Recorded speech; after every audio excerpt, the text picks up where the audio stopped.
Rohini ma'am, we can start this session.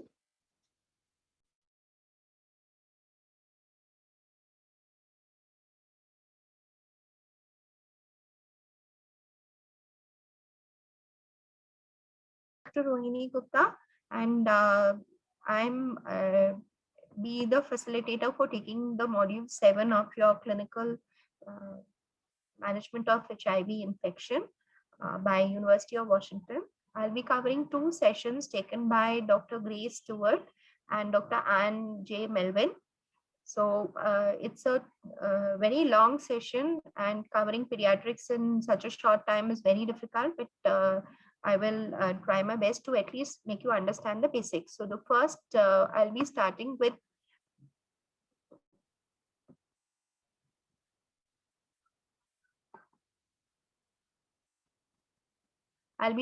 the first slide, that is the first part 2, that is pediatric HIV by Dr. Grace G. Stewart. So HIV infections in children are declining, and it has been seen that in adults, the HIV infections have reached a plateau, while in children, it has remarkably, there's been a downgrade trend. But of course, we have not reached the target of zero elimination by 2020. 2020 is actually past. So we are actually behind this.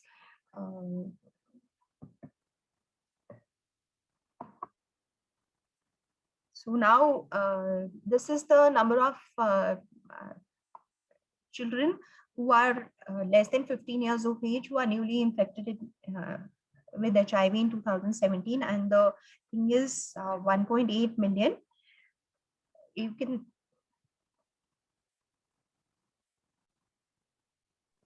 It is full screen mode now, ma'am. But, click on the slide and then you can go on the next slide. Yeah, click on let's it. Talk about case 1. It's a 6 weeks old boy is brought to your office for routine care. Her mother does not know her HIV status. Prevalence of HIV in the young women in this area is 10%. And would you test the baby with rapid HIV test? Would you do clinical examination and check CD4 counts? Would you test the mother for HIV with rapid test and test the baby with HIV NAT test if mother is positive? What would you be doing in this? Or the fourth alternative is test the baby with HIV NAT. So what would you like to do in this case scenario? So in this case scenario, I would like to test mother for HIV with rapid test and also test the baby for HIV NAT only if the mother is positive. So we test the baby only if the mother is comes out to be HIV infected. Now, what is infant HIV testing? Why are we always talking about detecting HIV infection in the babies early? Why? The reason is that is it to reassure caregivers? Is it to promptly treat infants who need it? Or is it without treatment, infants have a high mortality, or the D option is all of the above? Of course, whenever you have an MCQ with all of the above, we usually the answer is all of the above. But the most important thing we must understand is that we need to detect HIV infection in babies early because there's high mortality. And if you see this graph where the baby becomes asymptomatic, remains asymptomatic even though the viral load is high, and the child becomes symptomatic around 6 months. So there's a 6 months delay between developing symptoms. But if you see that even though the child is asymptomatic, the viral load is very high. So if this child gets a opportunistic infection like a PCP or something, and the child may die, succumb to it without getting diagnosed as HIV infection because the testing has not been done. So it's very important to test. And this was a early pediatric HIV treatment randomized trial. It's a very famous trial called the SHARE trial. The study was published in 2008, and actually the study got stopped midway. There were two groups of children. One group was initiated on ART early, and the other group, they deferred the ART initiation to wait till severe immunodeficiency appears. as used to be before, depending on the CD4%. And they found that the deferred therapy children, they found that the mortality was 16%, while in the early initiation group, the mortality was 4%. And this difference was highly significant, and hence they decided that we'll stop the study. And this gave forward the guideline that all babies who are detected to be having HIV infection need to be started ART as soon as possible. And the HIV infection needs to be detected by DBS testing. Now, even though the program says that all HIV exposed babies. So what is an HIV exposed baby? Is that baby who's been exposed to HIV infection from the mother. And the program says that the baby in our program in India, we call the baby for the first dose of immunization at 6 weeks. And we've got the EID testing protocol also linked with that at 6 weeks. So the first testing is done at 6 weeks. But in it has been seen, if you see the study, it has been seen only 50% of the HIV exposed infants are tested before 8 weeks of age. Now we are delaying the diagnosis of HIV infection in these babies, and this is a study which was published in JADES in 2015, where they found out what are the reasons for not testing.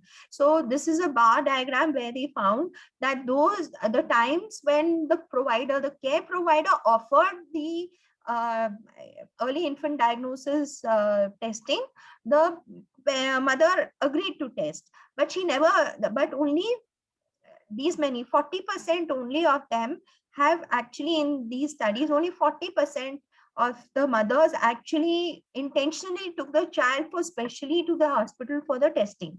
So even though the mother knows that the HIV testing has to be done in the baby because the baby may die before ART is initiated, but somehow the EID program has not been fully operational, even though the testing and the protocols are available. Another reason for not testing would be a fear of discrimination, which is there in the mothers. Now, the second thing is the EID turnaround time. So EID, if you have ever seen a dried blood spot in the PPT-CT center or the ICTC center, this is similar what we have in our program also, where we take a droplet of blood and put it on 4 places on the DBS card, and this is air dried and sent by post to the PCR labs, where the PCR TNA, total nucleic acid, is detected for HIV-1. So the turnaround time varies. Ideally, it should be 7 days, but even in America, the turnaround time is about 25 days.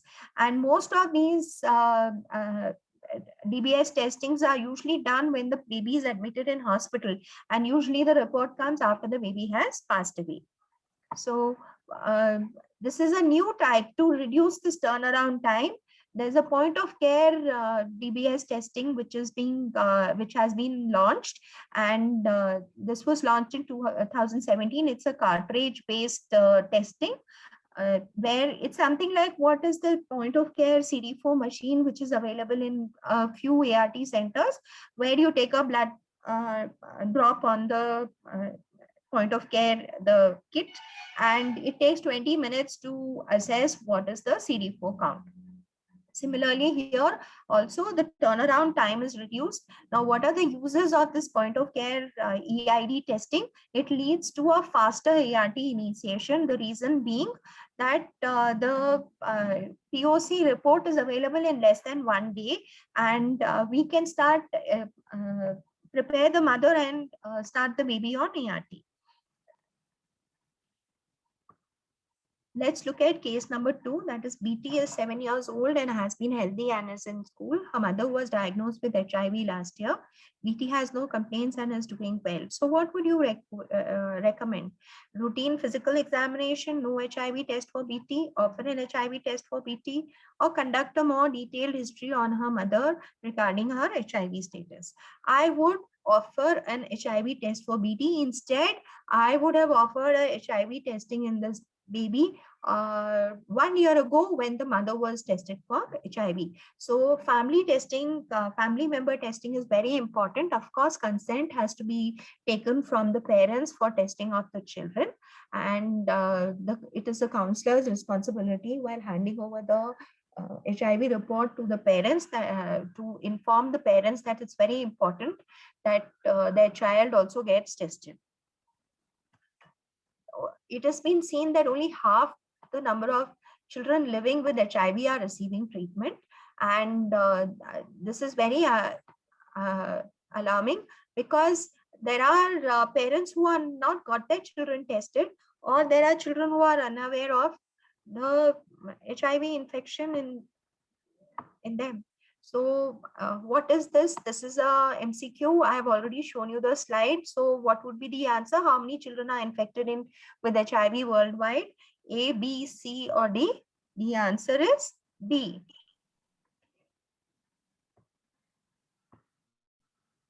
You can see in the slide which I showed previously, that is 1.7 million. So children diagnosed are usually diagnosed with HIV infection in the hospital while they are hospitalized. And the reason is that first the child is diagnosed as HIV, and thereafter sometimes you find out that the parents are also infected. Now this is a pie diagram which shows that how many children's mothers were diagnosed with HIV and how many were not diagnosed and how many were not tested, and how many did. So there is a purple small line of mothers who were tested but did not get the report, and there are certain babies who got, though the mother was negative, got infected during the breastfeeding period. Now this is the to reduce this gap, this 50% gap of HIV infection in children and unknown status of the child. That is, the child is infected but does not know the status of the child, of the HIV status, and hence cannot be started on ART. So this is a UNAIDS study which says that all children who are admitted in hospital with severe malnutrition should be tested. All those who are TB should be tested. Children of parents who come to the ART center also should be, the parents should be encouraged to test their children. All hospitalized adolescents should be encouraged to do the HIV testing. In India, our adolescents, the consent has to be given by the parents, but in US, an adolescent can give the consent themselves. They don't need to take permission from their parents to get themselves tested. The consent for parents in America is up to 12 years. Beyond 12 years of age, the child or the adolescent can say, okay, I want to get tested for HIV. So the hospitalized adolescents who are especially, this study was done in South Africa, and they found that 14% of those who are admitted in Zimbabwe were found to be infected. So these are places and immunization clinics where in places where there's high prevalence of HIV, the parents should be encouraged to get their children tested. What we have in India have picked up is the family-based index case testing, and to identify children with HIV. And most of our ART centers, the staff nurse in the ART center is responsible for doing family-based index case testing. And it is the nurse's responsibility, because if in discordant couples or where the mother, where the one spouse is not infected, it is the nurse who is supposed to be reminding them that they need to get tested every year. The family-based index case testing is also very important for newly diagnosed adults with HIV infection. So what is the policy of consent? So the policy of consent is, in US, it is parents for less than, or legal guardian for less than 10 years, sorry, I told you 12 years. I am correct myself as 10 years. In India, it is 18 years, but yes, in the HIV Act, they have added a new corollary where if there is a family of orphans, then the eldest sibling who's looking after the children and is more than 12 years of age and understands the implication of adherence and this thing can give consent for starting ART in these children, for her ART in the siblings. Otherwise, for testing, it is still 18 years. Counseling should be done before HIV testing is done. It's not a mandatory test. You cannot force on anybody to do the HIV testing. Confidentiality, implicit issues are there for mother. If the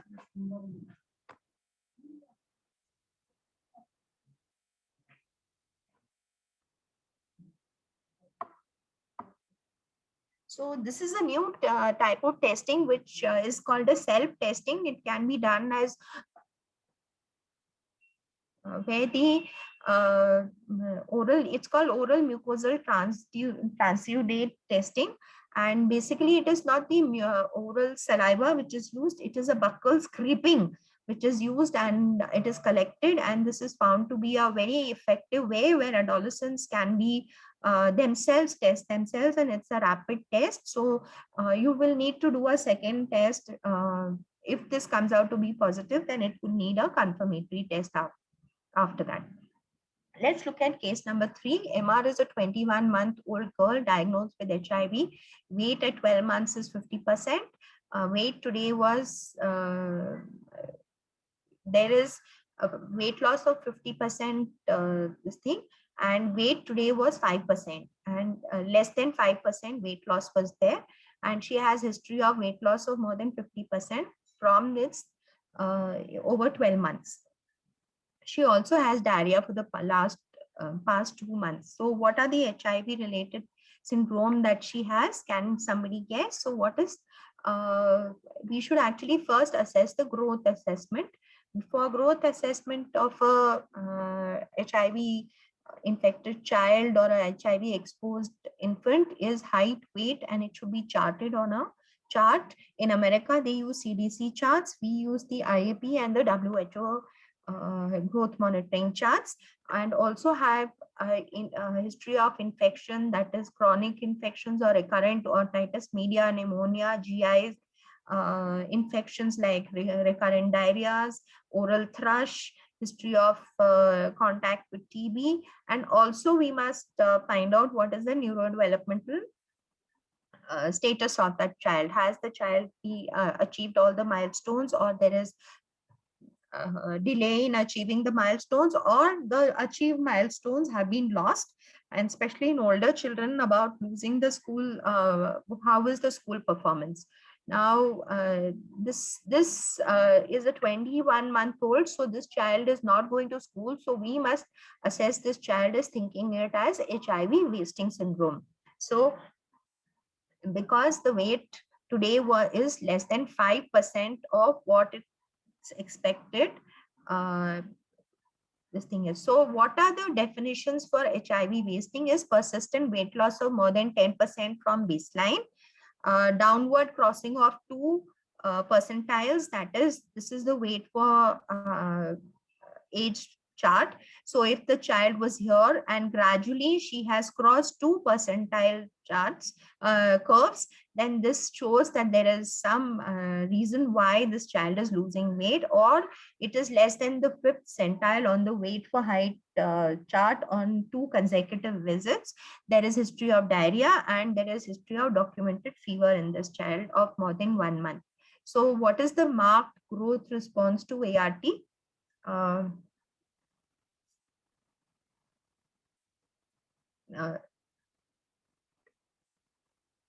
This shows that there is a great response in growth to ART, and the reason they find is that because if you do not start ART, the hypermetabolic state makes the patient lose weight, and once ART is started and viral suppression occurs, there is a clinical response, and also there is because the clinical response is seen by these changes in the growth. So you have weight for age increase, the weight increases, the height increases, the child develops the milestones also, and there's a lot of catch-up growth which occurs because of viral suppression.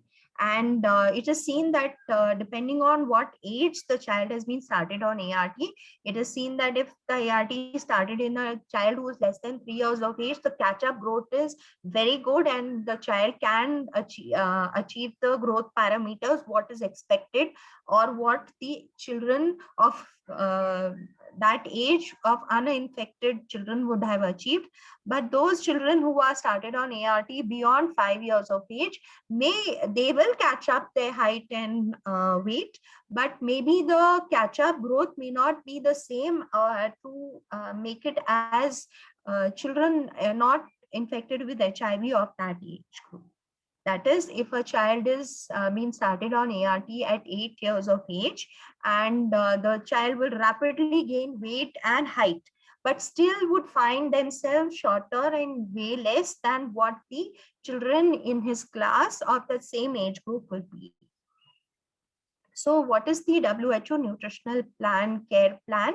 It says that because it's a hypermetabolic situation, the HIV infected children, even if they have a normal growth standards, are having weight for age and height for age as within the normal curves, they need 10% additional energy should be provided in the diet. And those who have history of weight loss or weight for age as -3 Z scores, or between -3 and -2 Z scores, or a weight loss more than 5% with comorbidities would require 20 to 30% more additional energy. And the plan C is for those who have signs of severe malnutrition in the form of visible wasting, edema of both feet, where the weight for height Z score is less than -3 Z scores, and the mid-arm circumference is also reduced. It is less than 11.5 centimeters. So these children require 50 to 100% additional energy. There is no way that this child can be given so much of additional energy and proteins by at home. So these children would require therapeutic feeding and hospitalization. Now, therapeutic feeding itself is not going to be helping without initiation of ART. So therapeutic feeding is very important, but in addition to that, we need to initiate ART as soon as the child survives, the child stabilizes and is able to take adequate calories and is able to tolerate food orally, especially in those children who are having vomiting and diarrhea. This is a study in which they studied 140 children who were admitted for therapeutic feeding, and they found that there were two groups, one which had promptly started ART within 21 days, and there was another group they studied what was the response to ART. In the other group, the ART was started later beyond 3 weeks. So they found that the response in the nutritional recovery was 86%. Clinical recovery, time for clinical recovery was also shorter once the prompt ART initiation was done, especially the days to recovery were 52 days versus 112 days in which the ART was delayed. And also the weight gain was faster in those children who were started ART promptly. So they have found that 3.6 grams per kg per day weight gain was seen in those who were started ART early. So important is not only to have this thing, they should also be initiated on ART. So what is the evidence of giving nutritional supplements? See, nutritional supplements, there's limited evidence. They have seen that vitamin A reduces the mortality, and zinc and is also helping out, especially those who have chronic malnutrition. But we actually cannot do various studies to find out a randomized study where we will not give these micronutrients or nutritional supplements in one group and give in one group. It's not ethically possible. So yes, nutritional supplements can be given as advised by WHO, but there is no great evidence, scientific evidence that it makes a great difference. Let's go to case 4. 3-month-old with HIV. What is the likelihood of this child dying within 1 to 2 years of age? Is it 5%? Is it 20%? Or is it 40 to 50%?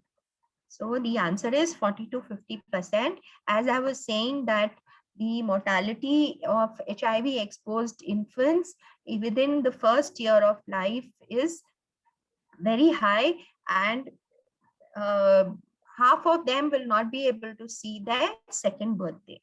The reason for this is that the time from HIV infection to AIDS is faster in children than in adults. And the reason for this is that the children have a higher viral load.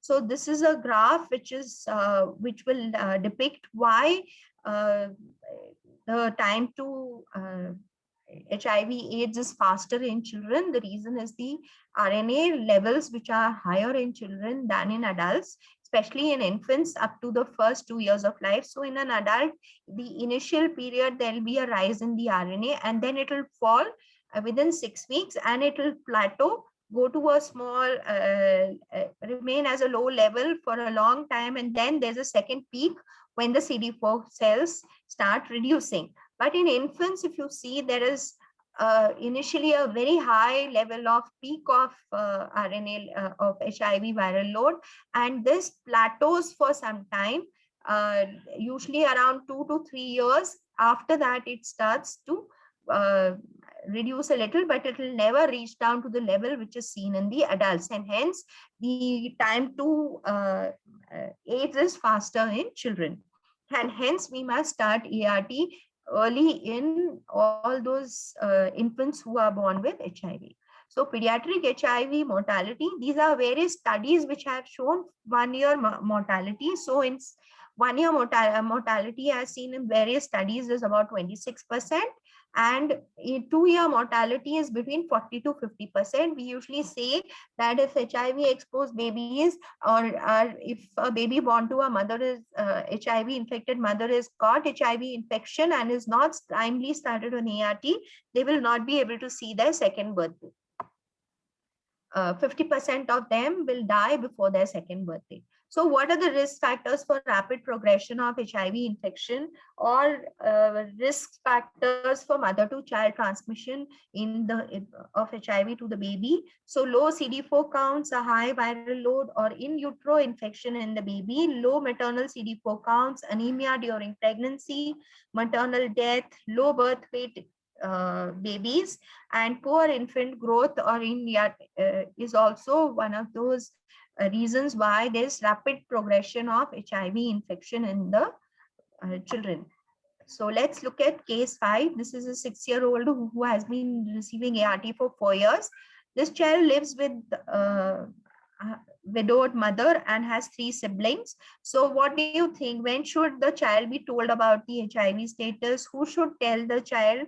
And how should the child be told? Like how do we communicate to the child that the child has got HIV infection? So we are now discussing disclosure. So disclosure has become is a very sensitive issue and needs to be handled timely and with all the support given to the parents or the caregivers by the ART team. So this is a study where the pediatric HIV disclosure of 256 children who were all on ART was done, and it was disclosed that only 19% of these children knew about their HIV status. 60% of those who were more than 10 years did not know about their HIV status, and the chance of disclosure was absolutely reduced if the caregivers had HIV. Now, what are the reasons for not disclosing to the child? The caregivers feel that the child is too young to understand, the child will become depressed, the child is unable to keep a secret, they will go and disclose it to their friends. We had one girl who came to know about her HIV status and really didn't understand much, but she thought, let me tell my friend. And unfortunately, the whole class came to know about it, and the principal also came to know about it, and was the parents were called. Parents were no more, but the guardians were called to school. So such things. So this is it is very important how we disclose the HIV status to the children, and also these are the fears in the parents' mind. Another is fear of discrimination, fear that the child will blame parents. This also occurred in one of our adolescents who was 15 years of age, and the child was told, the child kept saying, I'm throwing the tablets. Finally, with the help of the counselor, the child was disclosed about the HIV status and told that it's very important to have the tablets. And this child was blaming the mother all the time because the father had passed away, and the child would say, it is because of you that I have got infection. So these are the fears which are there. So these are few parents who think these are the barriers to disclosure which we have found out. What are the reasons for parents or caregivers not wanting to disclose to the child that the child is HIV infected? So this is the mother of a 10-year-old who says that I think I have failed because I think the child should not be disclosed at 6 to 7 years of age, because I should have disclosed at 6 to 7 years of age. That is my opinion, but I did not have the courage to disclose up to now. And as the child grows, it becomes harder to disclose. And if I disclose it, it will just kill him. So there are a lot of fears in the mind of the parents. And this mother says that even when he tested TB positive, I told him it was just TB. But this disease, we have a feeling that it will be like killing the child, as if you're stabbing the child yourself with a knife by disclosing the HIV status. These are the fears which are preventing the caregivers to disclose the HIV status to the child. Now, these are two parents who have disclosed their disclose the HIV status to the child, and see the varying response, the reactions in the child. So this child is the caregiver of an 11-year-old child. When the doctors told him, he was shocked for 2 to 3 days. When he was at home, he was just sitting still, and he was asking, don't people get this problem through sex? I have never done that. So this child did not understand that the infection has occurred through mother to child transmission. And another girl reacted in a very positive way. She told her daddy that buy me a watch, and she very promptly saw the timing at 7 o'clock, would go into the kitchen and take the tablet, her medicine properly at regularly on its time, and she did not mind that she had come to know that she was having HIV infection. And this is a tool which has been developed in Kenya. It is a kind of a provider child caregiver assessment, which the counselor assesses and finds out whether the child and the caregiver are ready for disclosure or not. So there can be so many scenarios there where the child and caregiver is ready. Then the disclosure process can be initiated. It's going to be a very gradual disclosure, and you need to go in a step-by-step manner, and it is age-related disclosure. Depending on what is the age and understanding of the child, you will have to disclose the HIV about the HIV's infection. Now, if the child is high risk and caregiver is ready, then we can initiate immediate disclosure.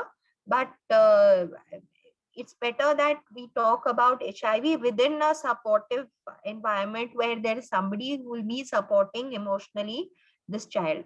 Now the child knows the status. So the child has gained knowledge about the HIV status. Abrupt disclosure has occurred or an unplanned disclosure has occurred.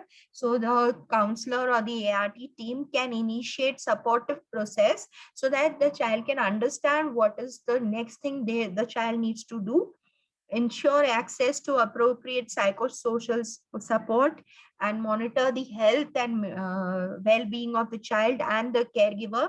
It can happen that the caregiver goes into depression, the child takes it well. So both the caregiver and the child needs to be given support. And there is a fourth situation where the caregiver or the child both are not ready, and there are concerns about caregiver readiness. So at each contact with the caregiver, it is important for the counselor to convince or encourage disclosure, empower and prepare the caregiver for disclosure, and give confidence that we are there too, the ART team is there to support. Let's look at case number 6. Mary was started on ART at 1 year of age, when she was 1 year, and her mother wants to know what you think her prognosis is. Will she reach her teens? If she does, what are her prospects for school achievement?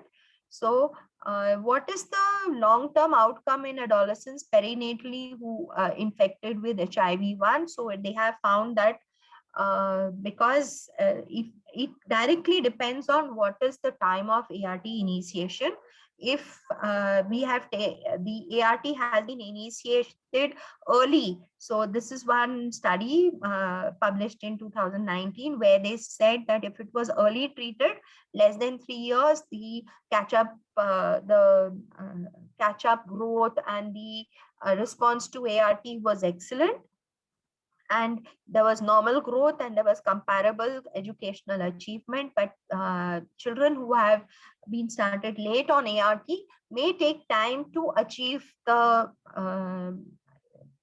catch up the various parameters in weight and height of normal growth. And the cognitive outcome, this I'll be discussing further on. There is difference in the cognitive outcomes of children who have been infected perinatally or by mother to child transmission. I'll discuss this later. There has been persistent significant deficits in cognitive and motor function, and there is attention deficits. There is some understanding and planning and reasoning deficiencies, which are seen especially by the school performance. So there is a reduced scholastic performance of these children, especially those who have been initiated on ART later. So what is the, will this child reach, the next question was, will she reach her teens? Yes. She will if she has been timely. Now that we have started treat all means that we start all children on ART, all children, all adults, all pregnant women, all in HIV infected people are started on ART as soon as they are diagnosed with infection. And they, because they'll be on ART early, timely ART has been initiated, they will be able to achieve viral suppression if they are adherent and they have achieved viral suppression and they are regular in the ART medications, then they will be having a lifespan similar to non-infected HIV infected, non-HIV infected people. So it's going to be the same. But for that, you need to have viral suppression and you need to be adherent, 100% adherent. So this is 217 UNAIDS this thing. It says start free, stay free, AIDS free. So how do you start free? You start free from HIV infection. That is, no baby born to HIV infected mothers have HIV infection. So they start their life free of HIV. They stay free of HIV. This is, that is, they do not get infection during the adolescent age group due to sexual transmission or IV drug users. They are all counseled, and safe sex practices and other preventive counseling messages are given to all our adolescents so they stay free of HIV. And what is AIDS free? AIDS free is those children who have been diagnosed as HIV infected do not reach the stage of AIDS, because they are on ART and they are virally suppressed and they are taking adherently their ART. So this is the global pediatric HIV summary, where they have aimed at more efforts to promote prevention of infection so that they stay free. Early diagnosis is challenging, but we need to educate our mothers to get their babies tested. We must counsel about family testing. High early mortality needs to be reduced. Disclosure and adherence issues are, there are many gaps in there which we need to address. Non-ART interventions are important. What are these non-ART interventions? These are nutrition and micronutrient counselings, and long-term outcomes can be very good if we take ART regularly. So this is the end of the first topic. Let's go to the second topic. This is pediatric HIV by Dr. Anne Melvin, and she is talking more about case studies. So her presentation is more of common clinical scenarios, and accordingly she is discussing the subject. So Shweta, should I take a small break or continue? Do they want to take a small break? Yeah, ma'am, there are some questions in the chat Okay. box. Okay, I'll just see the chat box. Where is the chat box? What is this remote control? I haven't understood. Pehle, this was never there, the remote control. No idea, ma'am. I'll just read out the questions, ma'am. Okay. Is this true for low prevalent countries as well? Testing for HIV, even I think it must be about SAM. Amit sir, would you like to unmute, please?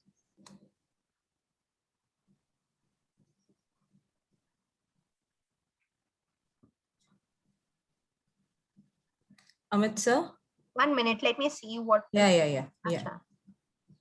Dr. Amit, the therapeutic feeding is only for severe malnutrition, because you need to give a high density food, and that will not be taken with high amount of protein, cannot be given by a normal feeding.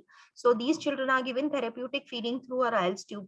There are also issues about GI absorption problems, because of which this feeding needs to be done by Ryle's tube. What is included MAM? I didn't understand, Dr. Amit. 2 minutes, ma'am.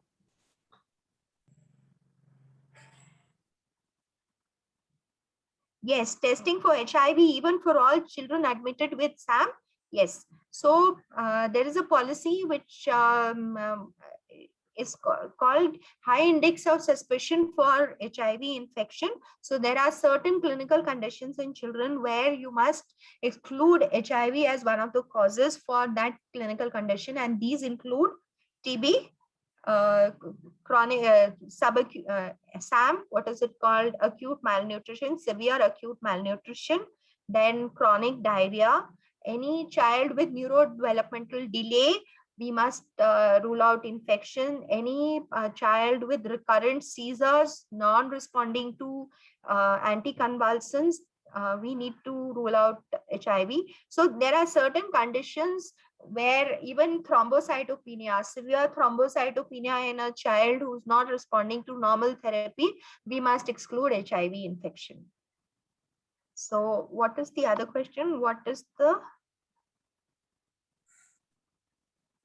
Achha, you written moderate acute malnutrition. Usually therapeutic feeding is given only for severe malnutrition and not for moderate. It depends on whether the child's condition and the pediatrician assesses it. But according to the whatever guidelines WHO has, and we are following the UNICEF IMCI guidelines. So the integrated management of neonatal and childhood diseases, IMCI infections. we are seeing that only when there's severe acute malnutrition is therapeutic feeding required, and not in moderate acute malnutrition. But if you find that a child with moderate acute malnutrition is not able to tolerate feeds or has got chronic diarrhea or vomiting, then this child can be admitted and given therapeutic feeding. So let's go to case number 1, which is the child has respiratory rate. 1 minute, I think I've gone ahead. So this is a 5-month-old child who has a history of 2 months of recurrent respiratory distress and episodes of fast breathing. So this is a term infant. Mother had good perinatal care. Mother was tested HIV infected at 5 months. This baby was well till 3 months of age, but for the last 2 months, the child is having poor weight gain, vomiting, occasional cough, some congestion, difficulty in breathing, occasional fever. The child has been taken to a medical provider 5 times in the last 2 months. The respiratory rate is 78, the temperature is 38.5. There are few basilar rails, and there's intercostal retractions and nasal flaring. The oxygen saturation is 85%. So what does it show? That 85% is low. So this child is not got severe, and the respiratory rate of 78 is fast breathing for this child who is 5 months of age. Anything more than 50 is fast breathing for this child, and there is intercostal retraction, shows signs of distress, and of course there's hypoxia because the pulse oximeter reading is 85. So what do you think? What is going to be your differential diagnosis? This is an X-ray where I am sure all of you can make out that this is the pneumonia patch which is there, and in a 5-month-old HIV exposed, because the mother was HIV infected, HIV exposed 5-month-old baby. What do you think is the cause for pneumonia? Of course, it could be bronchiolitis, viral pneumonia, bacterial pneumonia, PCB, MTP, that is Mycobacterium TB. But I would actually point it out to be PCP is the likely most cause, though bacterial pneumonias also are very common in HIV infected children. And this MV is wrong, it is CMV. It should be CMV. It has been, there's a mistake here. So pneumonias in HIV infected children, there's a high burden. Up to 20% of all pneumonia causes in children are seen in HIV infected children, and 60% of pneumonia deaths also are in HIV infected children.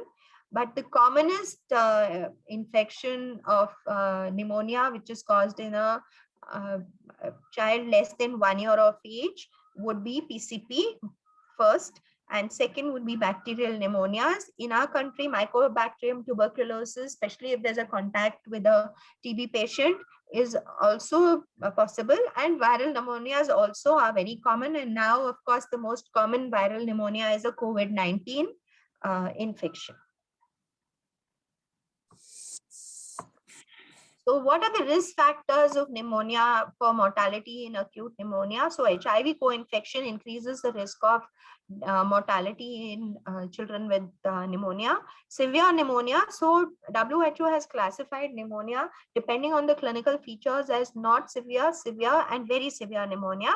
So severe pneumonia and very severe pneumonia are risk factors for mortality. Age less than 2 months, PCP pneumonia has got a very high mortality. Chronic underlying disease, children who have some underlying disease like cystic fibrosis or other chronic heart diseases or kidney diseases have a high mortality, and severe malnutrition, of course, has a very high mortality if they are suffering from pneumonia.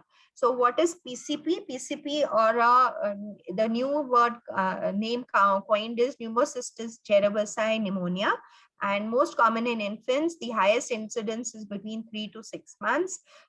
Mortality rate is high. The bronchoalveolar lavage is the procedure of choice for getting a positive PCR test for PJP.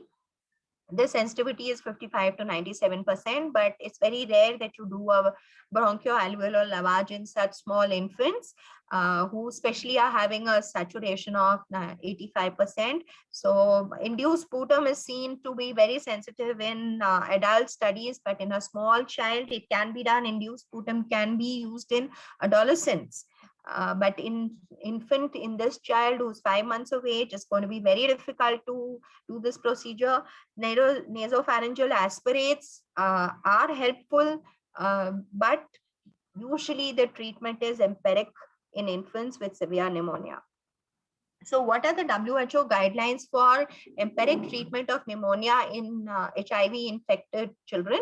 If the pneumonia is not so severe, that is, there is fast breathing, but there is no chest indrawing, and these oximeters, pulse oximeter readings are stable and above 95%. So it's amoxicillin, which can be given orally, 40 milligram per kg per dose twice daily for 5 days. If it's severe pneumonia, which is chest indrawing and general danger signs may be present, IV ampicillin or penicillin with gentamicin is given.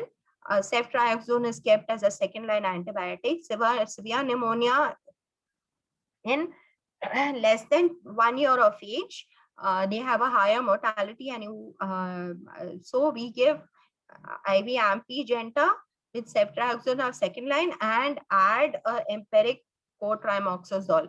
So the important thing is that why was cotrimoxazole not given in this child who is HIV infected?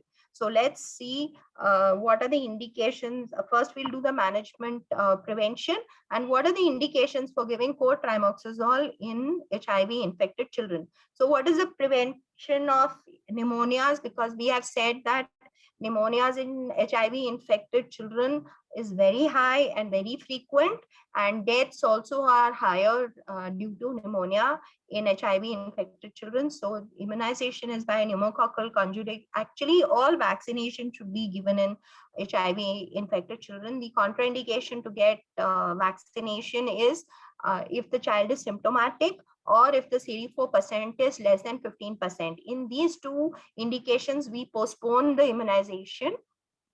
Otherwise, all immunizations schedule should be followed. And they should, in addition, get pneumococcal, Haemophilus influenzae, flu vaccine, measles and pertussis, which is measles and pertussis is of course part of our immunization schedule, but the other vaccines may or may not be available. So these also should be recommended to be given. Nutritional support is very important. As explained previously, that a nutrition supplement additional energy is required depending on what is the weight for age of that child. And of course, early ART initiation will reduce the incidence of pneumonia. The most important thing is the cotrimoxazole prophylaxis. That is the first and the most important thing which we need to do to reduce pneumonias and diarrheas and the life-threatening pneumonias. It is not that the child once started on cotrimoxazole will not have pneumonias, will not have diarrheas. It is cotrimoxazole prophylaxis prevents life-threatening pneumonias and diarrheas.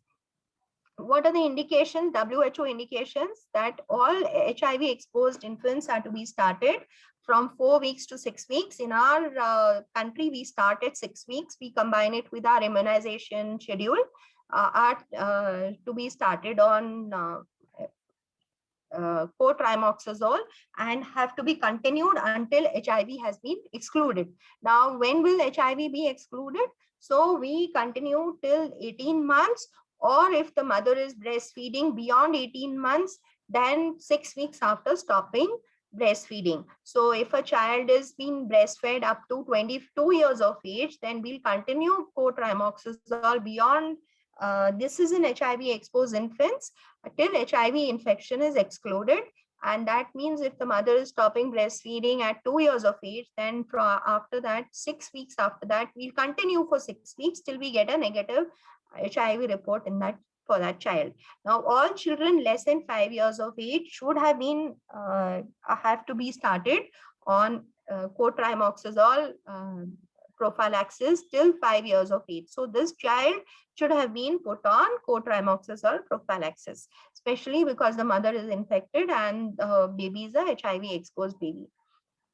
For all children beyond 5 years of age, the indication for cotrimoxazole prophylaxis is the same as in adults, that is WHO's clinical stage 3 or 4, or a CD4 count less than or equal to 350 cells. Now, if you're living in a high prevalence area of malaria, then these children who are in this high endemic area for malaria can continue the cotrimoxazole, which also prevents malaria up to the age adulthood. So case number 2 is that the child is CC, not walking, 2-year-old child whose parents are concerned that she isn't walking. Now this is a very old case which has been presented in the era when this was in pre-RT time, and presently this if you see this child, presently this child is now 30 years of age. So it was in the pre-ART era when pediatric drugs were not available, and the child was diagnosed as HIV at 14 months, had a viral load of more than 1 million copies, and CD4 of 650 cells, and 17% for this age is severe immunodeficiency.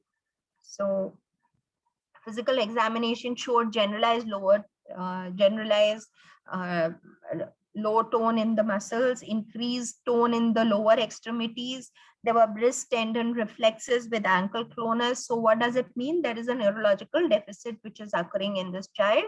And what is the cause for the developmental delay? That is, the child is not walking, has got increased tone in the lower limbs, could be a congenital infection, could be in utero drug or alcohol exposure, could be prematurity, could be recurrent meningitis or HIV encephalopathy. This HIV encephalopathy is what is in being depicted, what happened in this child. And the incidence of HIV encephalopathy has now become very, very low because we are doing treat all. That is, all children, adults, pregnant women are being started on ART. So HIV encephalopathy was in the pre-ART era, where we used to wait for starting ART only when the child would become immunodeficiency. There were CD4 cutoff limits when the child reached that cutoff limit, only then the ART was started. So now HIV encephalopathy has reduced. So what is there? It's a progressive neurological deficit which occurs. Now the child could have achieved milestones, could have delay in achieving milestones, or could be losing or loss of previously acquired developmental milestones. That is, the child was walking and now has stopped walking. There is decline in the cognitive ability, there's acquired microcephaly, motor dysfunction is there, spastic diaplegia is what this child had, as the lower limbs are stiff and have deep tendon reflexes exaggerated with the ankle clonus. And usually the CT scan finding in HIV encephalopathy is cortical atrophy and basal ganglion calcifications. The cognitive delay in HIV infected children, they have seen, these are various studies which have shown that especially those children who have acquired in utero HIV infection, the HIV virus during the growth of the fetus enters into the brain and affects the growth of the brain itself. And hence there is, in these children, the incidence of HIV encephalopathy is high, and there is higher rate of motor and cognitive delay than those who have got infected through breast milk. So even those who have got, all children who have got infected by mother to child transmission do have lower cognitive functions, though they may remain fine, but once they start going to school, they are known to have be slow in understanding and in memory. So these are various studies which are shown that what is the effect of ART, starting ART at what age. So let's look at various studies are there. This is that PREDICT study where they showed there is no difference between early and deferred ART. But this is the last study which was done in 2019, where it shows that ART started less than 6 weeks of age, showed a normal development by brain development, and the child achieved the milestones normally at 10 to 12 months of age. So what is case number 3? 8-year-old child with failure to thrive, weakness, fever, and cough was brought in by his sisters. Both parents had died. Chronic cough, intermittent fevers, too weak to walk, weight 15 kgs. That was less than 55th centile. What does this child have? So this is the X-ray of this child. Is it tuberculosis? Is it bacterial pneumonia, fungal pneumonia? Is it COVID-19, something else? So this is basically this, if you see this X-ray, these are miliary shadows, which is what is seen in the miliary TB. So TB is the commonest opportunistic infection seen in HIV infected. It causes increased morbidity and mortality. There is difficulty in diagnosis. Sometimes you do a clinical diagnosis, you may be over treating, and there is also difficulties in treating because there are a lot of drug interactions between ART and TB. How do we diagnose TB in HIV infected children? It's a difficult process in which, because the tuberculosis in children is usually extrapulmonary and disseminated forms are common, and usually paucibacillary, that is it's very difficult to document the TB bacteria because it's extrapulmonary.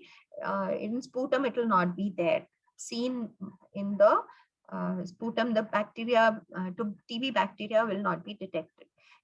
Skin testing is less reliable. There is a study where they found 75% of culture confirmed TB children had a negative tuberculin test, and tuberculin tests nowadays have a various readings, because the PPD, the tuberculin ideal test, tuberculin test is done with 1 PPD, but that is not available. What is available in the market is 5 PPD and 10 PPD. So as you increase the concentration of the strength of the Mantoux test reagent, the induration also will increase. So a tuberculin test at least is very less reliable. Diagnosis is frequently presumptive. Instead of presumptive, we would say a clinically based diagnosis, where you have a pneumonia which is unresponsive to antibiotic therapy. There is weight loss, there is chronic cough, there's persistent fever, there is history of contact with a TB patient, and you see a clinical response with ATT. In diagnosing TB or suspecting TB, there is what has been seen that 20 to 50% of children with TB diagnosis have HIV. So this is also another important indication that all children with TB infection should undergo HIV testing, because they usually go hand in hand. So this is another indication for doing HIV testing. That is, all cases who are diagnosed as tuberculosis need to be tested with HIV, though the incidence is lesser in children than in adults. And this is the manifestations. This picture shows that tuberculosis in children can affect any organ. It can be tubercular meningitis, it can be lymphadenitis, it can be abdominal TB, it can be renal TB, pericarditis, bone and joints. As I said, it is usually an extrapulmonary TB manifestation which occurs in children. So what is the diagnosis of pulmonary TB in children? Sputum, usually not feasible in younger children. You can do a sputum in more than 7 years of age. Induced sputum, again, not very useful in younger children, but yes, induced sputum is a process where you nebulize the child with hypertonic saline, and then you do suction of the oropharyngeal. Suction is done to collect the secretions, and this is supposed to yield a better yield than a normal sputum. And gastric aspirates is what is usually advised in small children. It is seen that the child swallows the secretions which are there, a smaller child or an infant. But gastric aspirate needs hospitalization, as you need 3 samples, and it has to be done fasting early in the morning before the child takes the breast milk. As once the child takes the breast milk or eats something, the sample gets contaminated. So the gastric aspirate has to be done overnight fasting and before the baby can take a feed, and usually requires hospitalization. So TB diagnosis, expert MTB RIF is what we are calling it as CBNAT in our country, though the expert is a commercial name of CBNAT.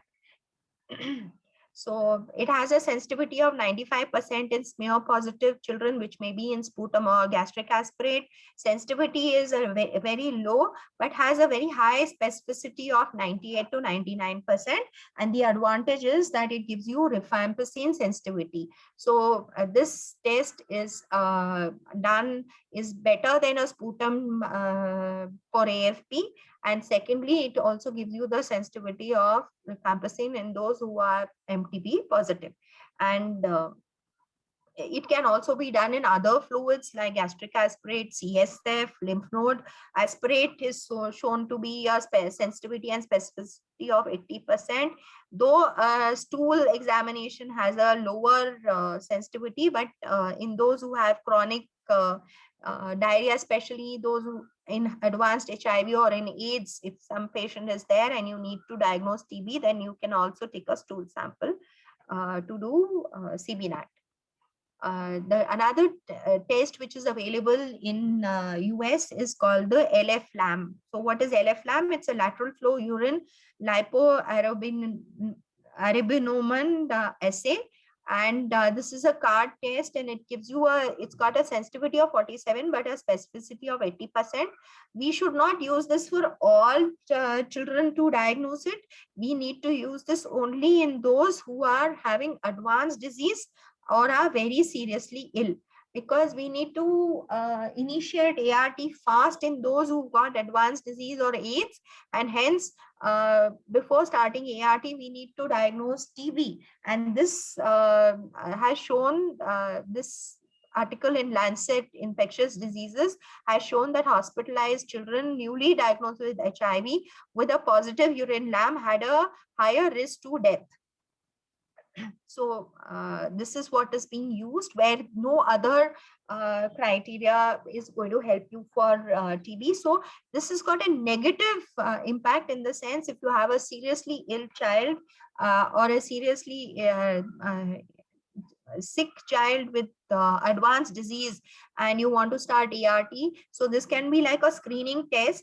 If the LF-LAM is negative, then you can kind of be sure or be this thing that the child does not have TB, because the sensitivity is specificity is about 80%.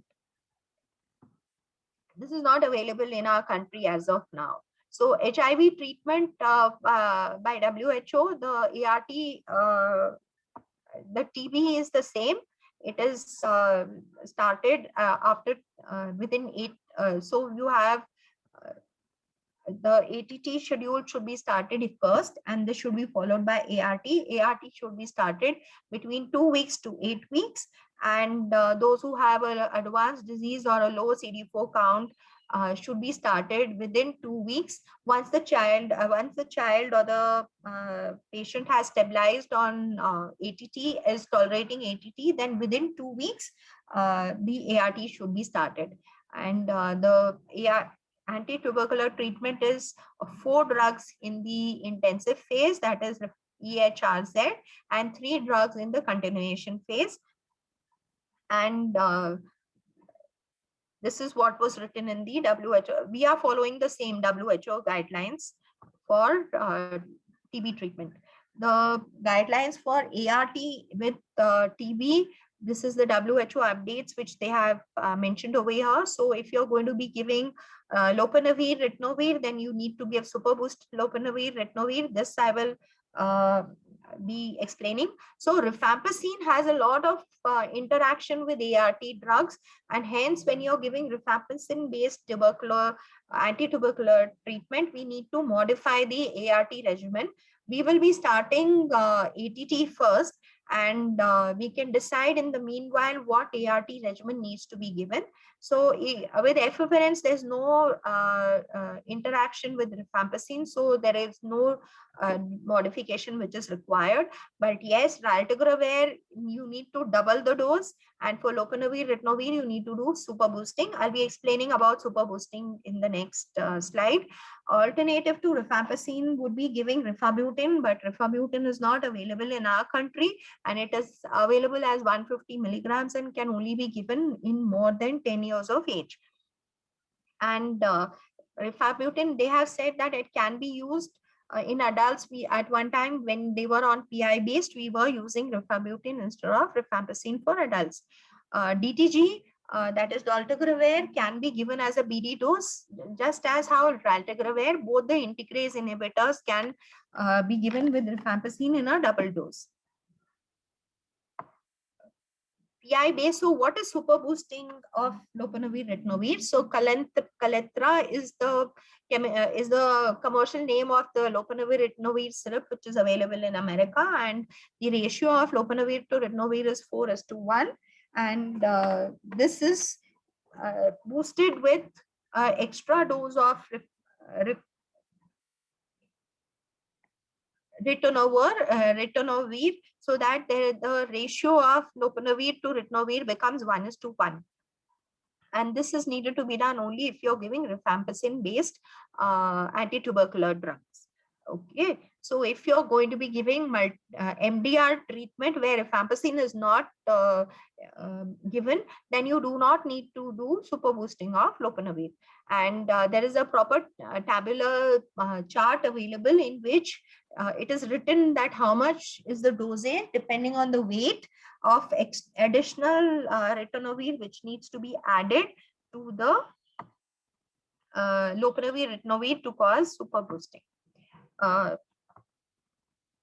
This is double dose of RAL. So this is an impact study which shows that when you do give raltegravir with rifampicin, and they found that if you it is given as a chewable tablet, 12 milligram per kg per dose, and when you're giving it in a TB patient on rifampicin based ATT, then you just need to double the dose of to make it 12 Ali, and they found that the PK targets of RAL were met if you were giving it in double dose in patients, in children with TB on rifampicin based ATT.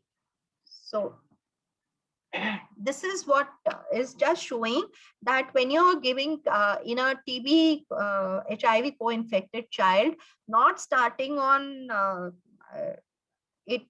initiation and time of ART initiation and viral suppression after ART initiation. So these are various graphs which are showing that this is the probability of failure to suppress. So if the graph is lower, that means the suppression has not occurred, and this high thing is that suppression has occurred. So this is the group where TB treatment after ART initiation, there is better viral suppression, and TB treatment at time of ART initiation would be this. And if you do not give ART initiation, that is, you just give TB treatment, then the viral suppression is not there. The probability is even lower. So the highest probability of viral suppression occurs where you start ATT and is followed by ART initiation.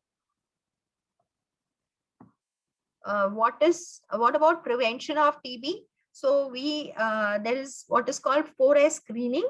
The WHO have made, and we are also using this 4S screening tool. So there are 4 symptoms which all children and infants should be screened. Even the adults have a different symptom complex. So in children, it is poor weight gain, fever, cough, or exposure to a parent or close relative. Sorry. It is a contact with a TB patient, either a parent or a close relative, And if even one of these signs are present, then this child is to be investigated and is taken to be presumptive TB and it needs to be evaluated clinically. And if there are signs of presumptive TB, then this child needs to be investigated for tuberculosis. And if active disease is excluded, then we are supposed to provide INH prophylaxis. It's called IPT. Isoniazid preventive therapy is the name of giving INH for 6 months in all those children in which TB has been excluded. But remember, if we have to start ART, then IPT is deferred for 3 months. We first start ART in these children, and after 3 months, we start INH or IPT. The reason is we are giving 3 months for iris to occur. That is, if TB occurs, then it occurs in the first 3 months after ART initiation. This IPT is given to all children where TB has been excluded. In children more than 1 year of age. In children less than 1 year of age, it's very difficult to exclude TB, and hence we don't give IPT. But yes, INH prophylaxis is given in all children less than 1 year of age if there is history of contact to a sputum positive or a microbiologically detected TB patient in the household. So what are the other preventive guidelines according to US guidelines? They screen yearly all HIV infected children with tuberculin testing or IGRA. IGRA is only done in more than 5 years of age, and a positive screen, or if there is history of exposure to an active TB case in the family, they need to rule out active TB. And if there's a positive screen, that is the IGRA is positive, but TB has been excluded, then they give isoniazid prophylaxis for 9 months. We do not do IGRA in our program. So let's talk about ART in children. Yes, ma'am. Excuse me. Yeah, ma'am, we can wait for 5 minutes. Okay. We can take a 5-minute break. Participants are requested not don't log out. Stay with us. Let's take a 5-minute break. We have around 30 more slides. Okay, and what about the questions? Can I have a look at the questions?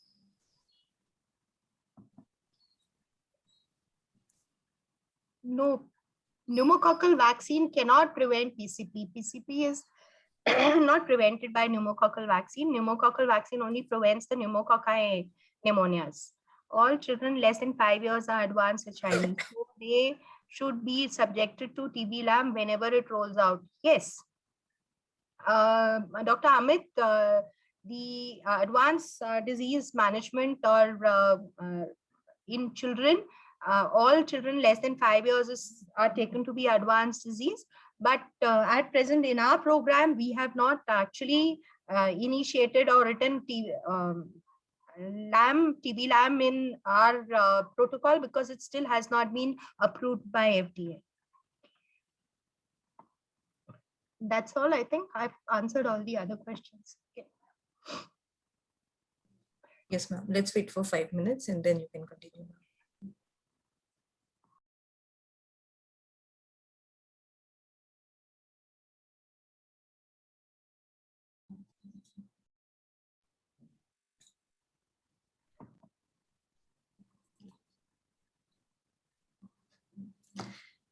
We had taken a 2-minute break.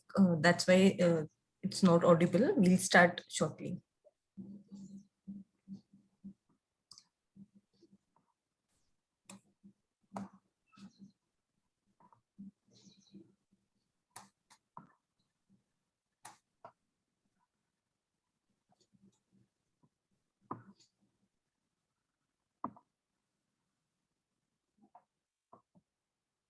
Okay. Is it visible now? Hello? Yes, ma'am. It's Yes, visible ma'am. and I'm audible? Yes. So I'll Yes, ma'am. start. So now we're Yes. talking about ART in children. So pediatric ART drugs are now, a lot of drugs are available in the pediatric formulation. Lots of studies have been done. A lot of adult drugs which were only restricted to the adult are now available in pediatric formulations. Tenofovir can be given in children more than 2 years of age.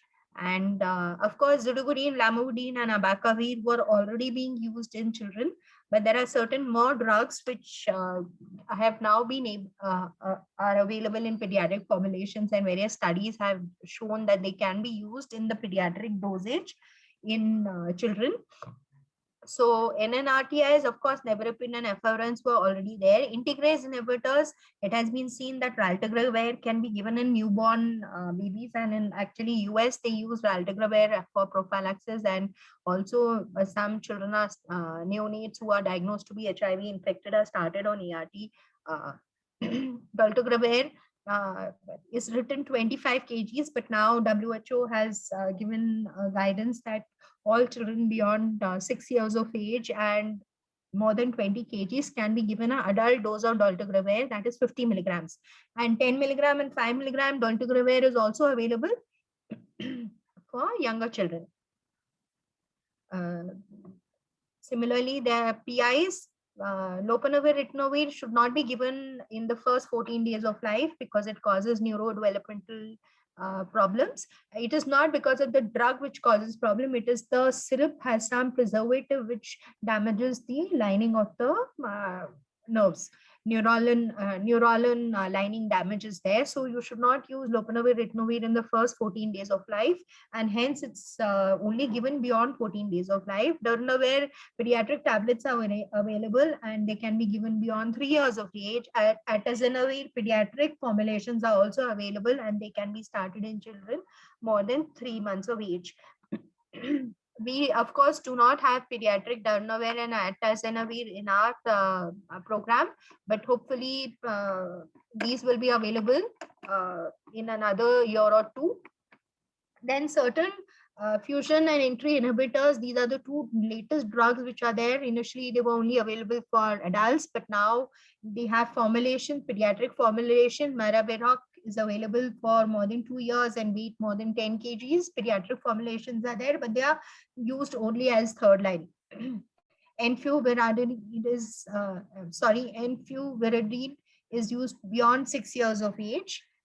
There are a lot of fixed drug combinations which are available because we would like to reduce the pill burden. If you have seen that children have a bigger pill burden because fixed drug combinations are not available in the newer drugs, while adults are taking only 1 tablet or 2 tablets. But in children, we are giving a huge amount of pills to the children. So now we are awaiting fixed drug combinations, and the latest is what is available is a 4 drug combinations are also available containing lopinavir, ritonavir along with abacavir, lamivudine. Of course, these are the combination tablets which are available in US. Of all these, we do not have any of these tablets available in our program, but I would not go through. This is just to list out that these are the fixed drug combinations to reduce the pill burden. Now, what has been the progress in ART? There has been global access to antiretroviral therapy since 2016, where everybody has been started on ART. So, but still it has been found that only 43, this has increased to 54%. That is only half the population of children are on ART. The rest half do not know their status and hence are losing out on being on ART, or their parents know the HIV status but are not bringing the child for starting ART. And various countries have their own various problems. So this is, we need to reduce this gap where the children should be on, know their status and should be on ART. Now, what this shows is that even those who know their status, of those also for 50% only are on ART, because the children are not being brought by their parents to start ART, or the children are orphan and cannot come themselves to the center to be initiated on ART. So what are the risk factors for mortality amongst children who are being initiated on ART?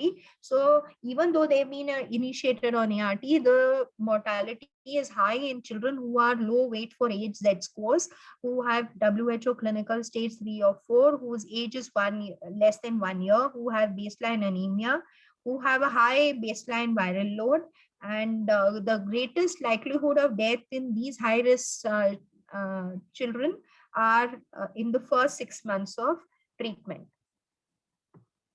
What are the indications to start ARV treatment? Of course, it's treat all. So antiretroviral therapy should be initiated in all infants and children. And there is a thing about rapid ART initiation, that is with a discussion on importance of adherence and subsequent adherence support. It is recommended that a rapid ART initiation should be done in all children. WHO guidelines 216 say that every child should be put on ART, but they have given a priority where children less than 2 years of age should be put on ART earlier. Means everybody has to be put on ART, but when there are too many population needs to be started on ART, then there is a priority list which has been given, and this is the priority list which has been given by WHO. But at present, this was in 2016. Now we've been following treat all. So now all children, adults, pregnant women, each and every population is supposed to be put on ART as soon as within a few days of being diagnosed as HIV infected. Now, these are the DHHS guidelines which are being followed in US 2020, and I'll discuss it further on. So DTG regimens are recommended for infants and children, where DTG adult can be given in more than 20 kgs and 6 years, but pediatric DTG is also available. And low dose efavirenz is what is high. Initially, the adult efavirenz was 600 milligrams, but now they have found that a low dose efavirenz is as effective in children, in adults and adolescents. Sorry, and RAL based regimen can be given as an alternate first line regimen in infants and children in whom the DTG dosing is not available. DTG can be given beyond the pediatric DTG can be given beyond 3 years of age. So preferred in alternate WHO guidelines 2019 says that the preferred regimen for newborn babies is zidovudine, lamivudine, and raltegravir. The alternative is where raltegravir is not available, we give nevirapine, and where or in certain special circumstances, we can give lopinavir, ritonavir along with zidovudine, lamivudine, but this can only be given beyond 14 days of life. So it depends on when the HIV infection is diagnosed in this newborn. In our setting, we do not diagnose it HIV in the neonatal period. So our regimen is for our children, because the first testing is only done at 6 weeks. We are giving zidovudine, lamivudine, lopinavir, ritonavir. But if in US, where they are testing at birth and within the first 1 week of life, the testing is being done, and in certain centers, the point of care testing for HIV testing is being done. So there they are being started on zidovudine, lamivudine, and raltegravir. Older children beyond 1 month of age, including infants, the drug they have said is abacavir, lamivudine, DTG, and the alternate first line is abacavir, lamivudine, lopinavir, ritonavir. It could be abacavir, lamivudine, raltegravir, and in certain situations, they have advised in adolescents you can use efavirenz if the other drugs cannot be given. Now, monitoring while on ART, clinical assessment, you need to assess growth, development, frequency of infectious symptoms, and ART toxicity. Assessment of adherence is very important, and the aim is to get 100% adherence, because in children, adherence is one of the biggest issues which is causing problems in viral suppression not occurring in the child, is because the right dose and the right every day should be given, and 100% adherence is the aim. So I'll be speaking about adherence in the next few slides. So let's go up. And dosage adjustment, one of the most important things which need to be monitored is every time you examine the child, you need to take the weight and adjust the dosage according to the weight. and lab parameters need to be assessed for any toxicity for the HIV viral load and CD4 counts. Now CD4 counts are less important with HIV viral load, but of course you may remember that the co-trimoxazole prophylaxis is based not on the HIV viral load, it is based on the CD4 count. So even if you have viral suppression in a child more than 5 years of age, but the CD4 count is less than 350, then this child needs to be continued on co-trimoxazole prophylaxis. So for children, we need to do a CD4 count in those children whose CD4 is less than 350 cells, even if the viral load is suppressed. So there is this new monitoring tool which is available for toxicity, for assessing toxicity of new antiretroviral drugs and ART drugs. So let's look at case 5. A 3-year-old child was diagnosed in infancy, was fully suppressed on therapy, ART since 2 months, accidentally has an HIV antibody test done. The results were negative. Is this child HIV infected? Yes. There is the study which shows that loss of HIV antibodies is seen in early treated children, and it doesn't mean that the child has become HIV negative. It just means that the HIV virus has gone and settled down in the reservoirs, and hence the blood test, there are no antibodies or there is no virus, it's not replicating, so the levels of the antibodies are not there. And also the second thing is that when you're starting early, before the viral load can go up, if it's in the early phase or in the neonatal period and the ART is started, there is no time for the viral load to go up, so the number of antibodies formed will also be low. So this is the reason why they may have a negative antibody test later on in life. That doesn't mean that the child is not HIV infected. So this is case number 6 is on ART failure, and this child's various regimens have been demonstrated that this child when we started on ART, it was 10 lakhs, and then it was put on ZL plus lopinavir. Thereafter, the child failed. So the child was put on abacavir, lamivudine, lopinavir, ritonavir, and RAL. Then again, there was virological failure. So the drugs were changed where lopinavir was replaced with efavirenz. And then there was some response for some time, for 2 years. Then around 8 years, this child again showed virological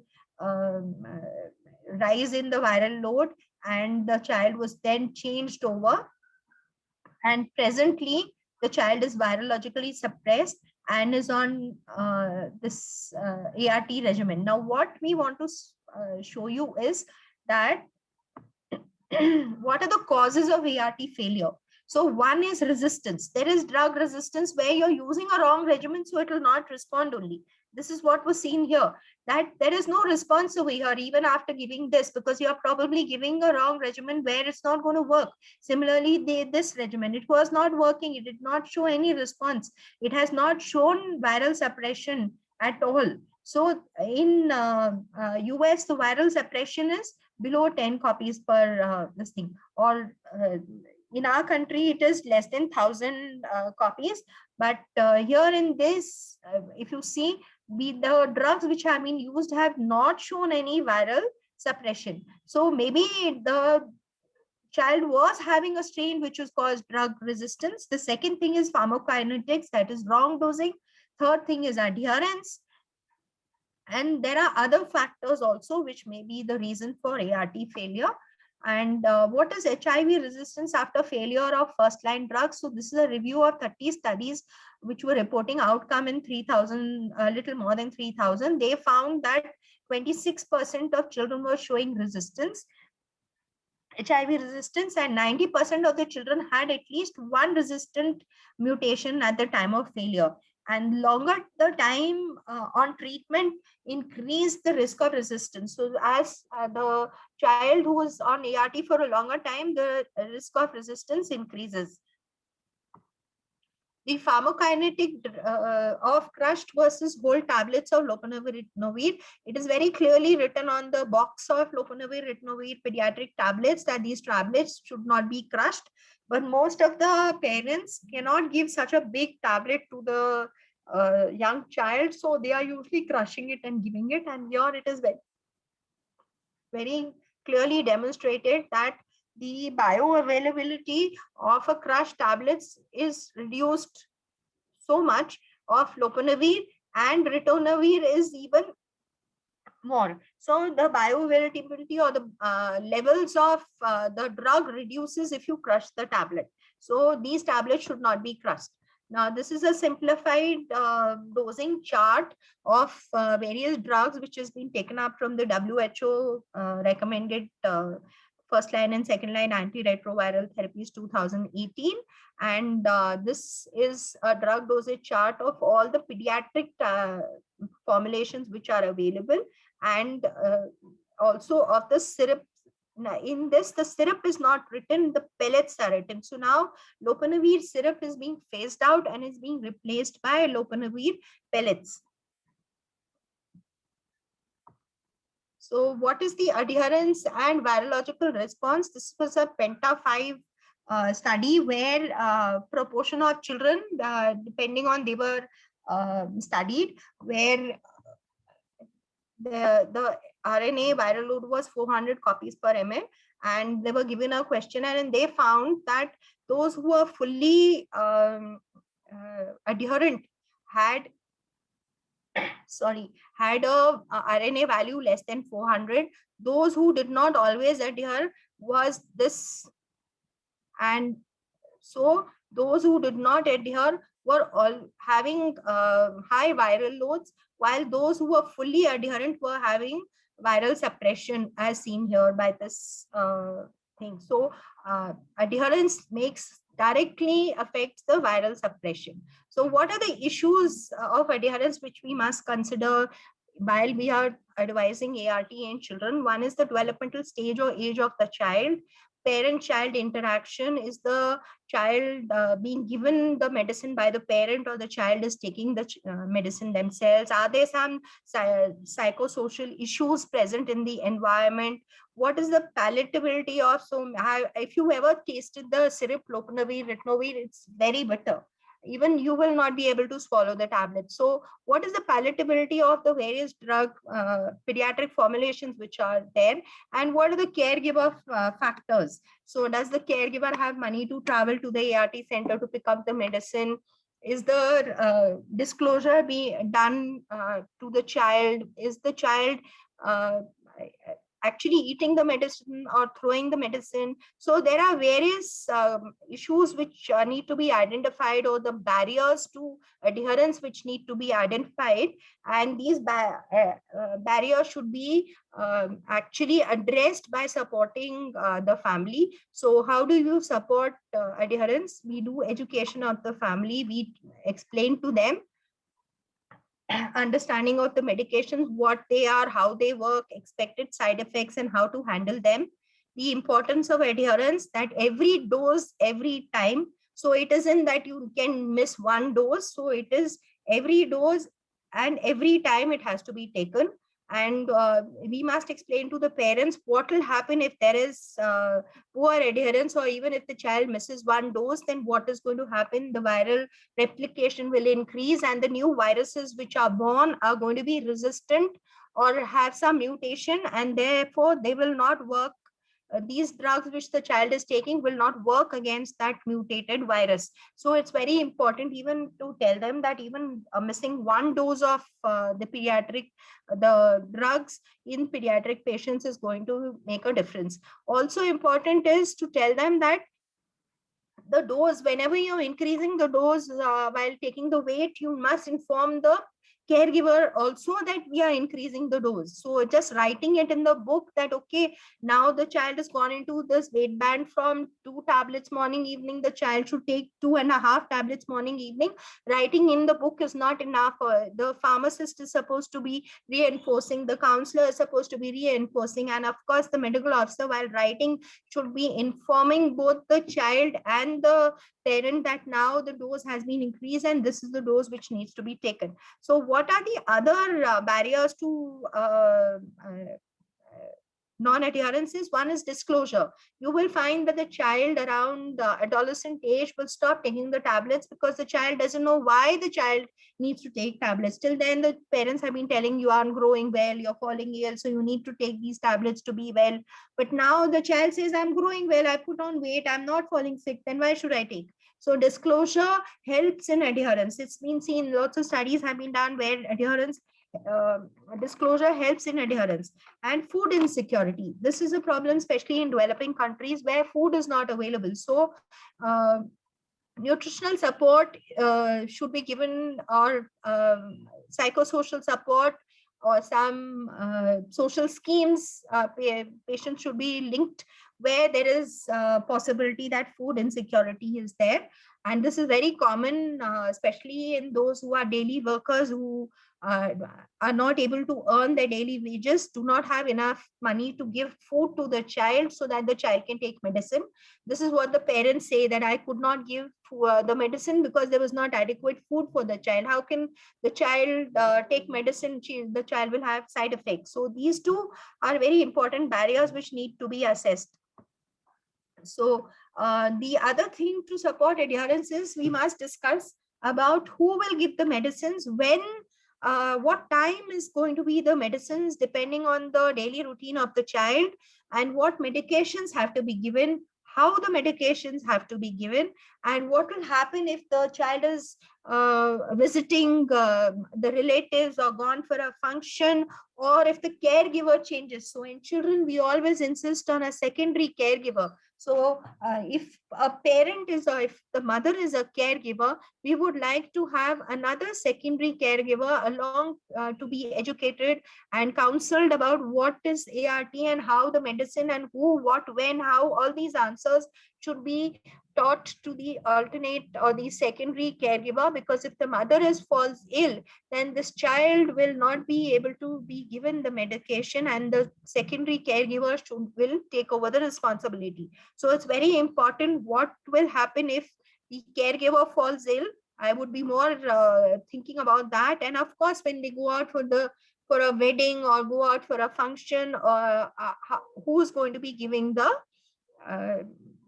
medicine if the mother is not, or the caregiver is not going along with the child, and what is the plan if the child vomits or refuses to take.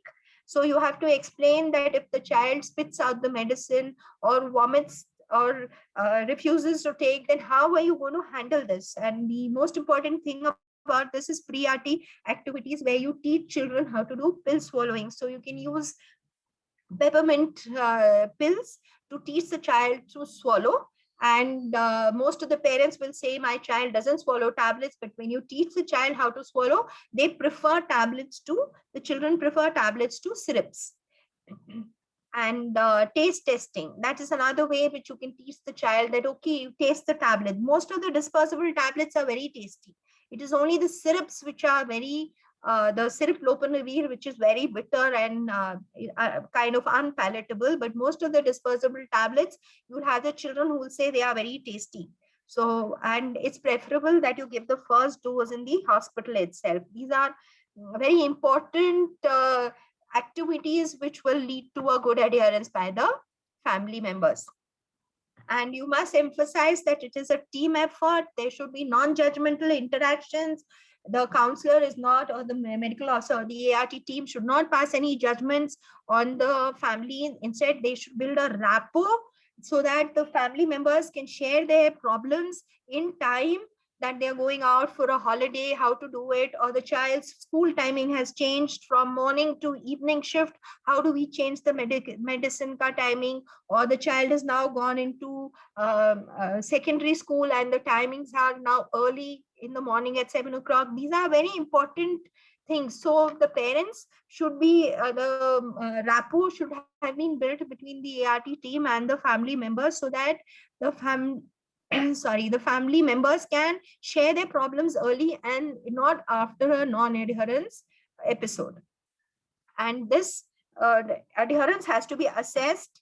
The barriers to adherence have to be assessed at every visit. Remember that if you on one visit find that there is one barrier, maybe in the second or third visit there may be another barrier which may have occurred. So just don't assume that, okay, now we have given them a adherence plan or we counsel them for adherence, but these barriers to adherence may keep changing each time you speak to the parents. So be also aware of adherence fatigue. This is a phenomena which usually occurs after 2 years of taking ART, where the parents have also got tired, the caregivers have also got tired of insisting on the child taking medicine, and the child has also got fed up of taking the medicine. And this is where the adherence fatigue occurs and the child starts missing doses. And the caregiver also forgets to monitor whether the child is taking medicine or not. So just be aware of adherence fatigue. Adherence support is a very ongoing process. It cannot be done that you do it once in 15 days, once in 3-4 months. It has to be done on each visit of the child for picking up medicine. There are a lot of mental health issues which are seen in perinatally infected children, and these are emotional and behavioral problems. This could be actually directly an effect of the HIV virus affecting the brain, and hence and usually these manifest around the adolescent age. And so mental health support needs to be given to all children, especially those who have acquired infection through MTCT. This is a photograph of ART success, where this child was absolutely malnourished before ART was started. And now the child on regular ART with viral suppression is looking so healthy and smiling. And with this, I think I end the topic. These are the resources used. And thank you so much for your attention. I'm sorry it was a very long session, but pediatric cannot be covered in 2 hours. Any questions? I'll be ready to answer. Thank you so much, ma'am. So are there any questions? No questions in the chat box, ma'am. Participants can now unmute themselves if they have any questions. There are some 3 new questions. Let's see what is it. Yeah. No voice, it's not audible. No. That was when we took a break for 2 minutes. Okay. Yeah. So any questions now, or can we close the session? I think we can close the session, ma'am. It's almost 6 o'clock now. Okay. In case participants have any questions related to this session, please post on the WhatsApp group. I'll pass the questions to ma'am and we can get them answered. Yeah, Thank so you so I'll much. be ready to answer later also if there's something Yes, which ma'am. has not been clear. Okay. Thank you Yeah. so much, and be safe and take care. Bye. Thank you, ma'am. Take care.